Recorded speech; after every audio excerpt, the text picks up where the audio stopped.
This anime is overrated. Hey guys, my name is Elegusholuwashon. I am the White Monarch. I am here to make a review on an anime called That Time I Got Reincarnated as a Slime.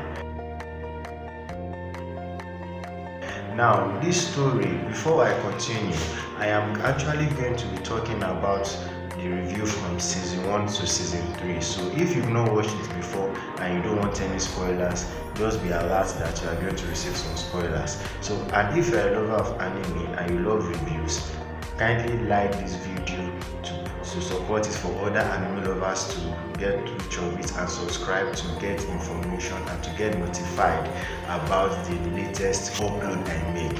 Now, back to That Time I Got Reincarnated as a Slime.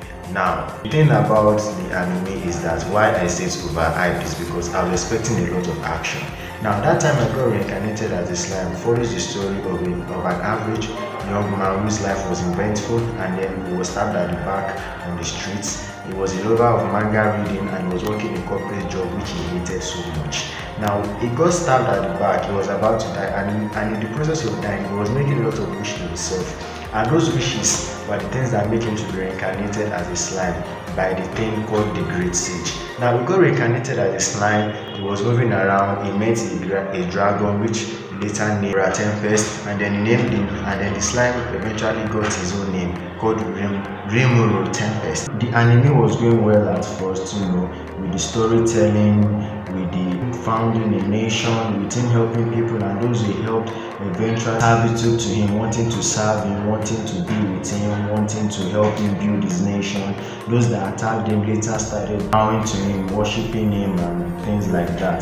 But where it started to go downhill for me was where it was less of action and more of like politics and diplomatic talks. It was more of drama, and the fact that anywhere it goes, whoever and whatever or whoever or any creatures he meets, they tend to be his friend almost instantly. After their quarrel, then they become friends later on. Then from there it started to expand. I have no issues in being friends with your enemies later on, but why is it that it is every time he meets someone, or every creature or every powerful spirit he meets, they always want to be his friend? Especially when the dragon Veldora was so loving to him. Oh, my friend, my best friend is okay, fine, I can understand that. They met in the cave, they met in the cave, and Veldora liked them all of a sudden.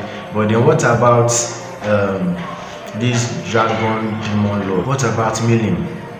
Milim base level is 10 times stronger than Rimuru, and because of honey, because she tasted honey, she bowed to Rimuru. Okay, let me not say bowed to Rimuru. All of a sudden she wants to be best friends. All of a sudden she's best friends, goody with Rimuru. To me, that took me aback. Like, what is this? I was thinking this is going to be like some epic fight scenes, some epic action. I was expecting a lot of action. Instead, I got drama, and everybody wants to be his friend for the silliest of things. And every of their fight scenes is hardly a fight to the death. It is always one-sided. And even in the part where Rimuru is about to die, I think the only part where he was about or close to death was when he was fighting Hinata. And even at that, he was trying to convince her that he's not who she thinks he is. And when he survived that near-death experience, every other person he met that are way stronger than him, the other demon lords, they haven't fought.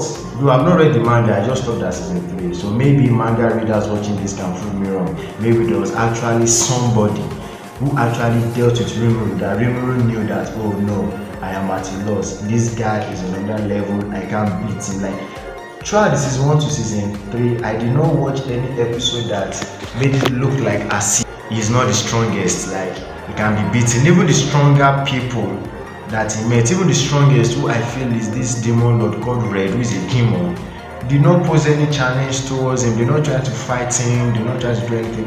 And even when he fought this demon lord in the council of demon lords, Claymore, it was so one-sided. I was wondering that, is this actually a demon lord fight? Later they revealed that it was not a demon lord. Like, their fight scenes were so underwhelming. Before I started watching That Time I Got Reincarnated as a Slime, I was always seeing the hypes on social media, on YouTube, on TikTok, on Instagram. But when I started watching it, it was going well as first, but later on, I was like, is this really the hype? Was this really what the hype? This anime was just overrated in my own opinion. I was expecting mostly actions, less of drama, less of politics. Fine, he developed the place, he brought his human knowledge into the land of monsters, where there were also other human beings there too as well. Of course, there are also other human beings there too as well. Even the so-called saints, or what they call it, those who wear white clothes that are against monsters, they eventually became his friend. Like, I don't know, it's not like every shonen animes I watch whereby the main character, one way or the other, will meet another character that will tell him that you aren't as strong as you think you are, that will beat him to a near-death experience that he knows he has to work hard. Look at Naruto. From season 1, we all knew that he was not the strongest. It was so glaring because there were people who were beating him with ease. Fine, when he unlocks his 90th chakra, that's when he tends to have an edge. And even at that, it is still on a slim chance. He still nearly gets killed, even at that. So that was to let us know that, okay, yeah, there are actually stronger people than that. That was what was making it exciting for me and for a whole lot of people. I mean, we all knew that if Naruto and Kisame or Itachi were to fight one-on-one, Naruto ain't gonna win. That's before he became Hokage. That's before the third great ninja war.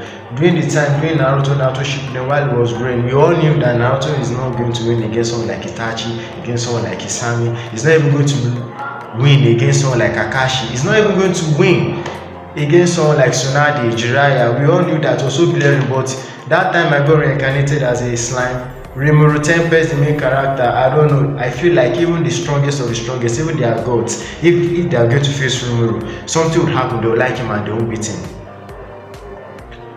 So that's my own review. My expectations of this were high, were expected of what I would expect from a normal shonen anime, but it fell short based on the fact that it was just, I don't know, it's like a fairy tale.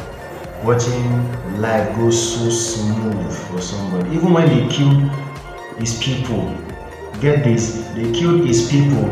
I was not thinking, oh wow, at least this would kind of boost his character a bit. But instead, oh no, they found the solution, became a demon lord. You know, went to unalive a lot of people as well, and then resurrected the people that they unalived. That's a fairy tale in my own opinion. But anyways, that is my own review. I don't know what you say to it. If you like it, what you think, if I'm wrong, if I'm right, kindly put your comments, comment your own opinions, and do not forget to subscribe to have more reviews like this, because I'm also going to be reviewing Avatar Fire and Ash, Demon Slayer, The Infinity Castle. Your name. That anime really touched me in all levels and in all areas of my existence and my psychology. I'm going to really talk much and heavy and dissect on that Your Name anime movie. The Last Samurai. Yes, The Last Samurai, the fight scenes, the sword clashing and everything, the story, the psychology. I'm also going to talk on Shogun as well. So kindly subscribe to not miss out. And I'm also going to talk on a lot of more movies. The Price of Confession. The first episode really got my attention, so kindly subscribe.